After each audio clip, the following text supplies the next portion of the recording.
গণতান্ত্রিক রাষ্ট্র প্রতিষ্ঠায় ঐকমত্যের ভিত্তিতে সনদ তৈরির রূপরেখা দ্রুতই দেয়া হবে জানিয়েছে জাতীয় ঐকমত্য কমিশনের সহসভাপতি অধ্যাপক ডক্টর আলী রিয়াজ। সকালে সংসদ ভবনের এলডি হলে জাতীয় নাগরিক পার্টি এনসিপির সাথে বৈঠকে তিনি একথা বলেন। আর এনসিপির সদস্য সচিব আখতার হোসেন বলেন, স্বৈরতান্ত্রিক ও ফ্যাসিবাদী উপাদান থেকে দেশকে মুক্ত করতে মৌলিক বিষয়ে আলাদা সংস্কার প্রস্তাব দেওয়া হয়েছে। বিরোধী দলীয় সদস্যদের সংসদীয় স্থায়ী কমিটির প্রধান করার প্রস্তাব দিয়েছে এনসিপি। দেখুন সানজিদা প্রিয়র প্রতিবেদন। ১১৬টি সংস্কার প্রস্তাবনার সুপারিশ নিয়ে রাজনৈতিক দলগুলোর সাথে ধারাবাহিক সংলাপ করছে জাতীয় ঐকমত্য কমিশন। এরই অংশ হিসেবে জাতীয় সংসদ ভবনে এলডি হলে জাতীয় নাগরিক পার্টি এনসিপির সাথে বর্ধিত আলোচনায় অংশ নেন জাতীয় ঐকমত্য কমিশনের সদস্যরা। শুরুতেই কমিশনের কাছে এনসিপির পক্ষ থেকে কিছু মৌলিক বিষয়ে আলাদা সংস্কার প্রস্তাব জমা দেওয়া হয়।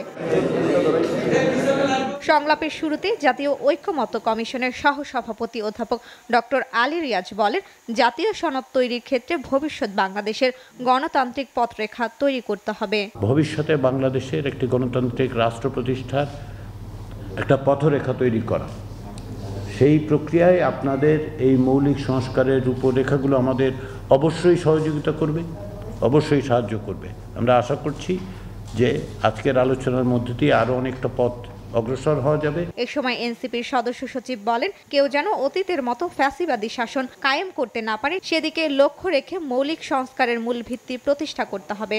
বাংলাদেশ যেন অতীতের মতো ফ্যাসিবাদী এবং স্বৈরতান্ত্রিক শাসন কাঠামোর মধ্যে না থেকে গণতান্ত্রিক উত্তরণের পথে নিজেদেরকে সামিল করতে পারে, সেই জায়গায় জাতীয় নাগরিক পার্টি এনসিপির পক্ষ থেকে মৌলিক সংস্কারের কিছু প্রস্তাবনা আমরা আজকে হাজির করেছি।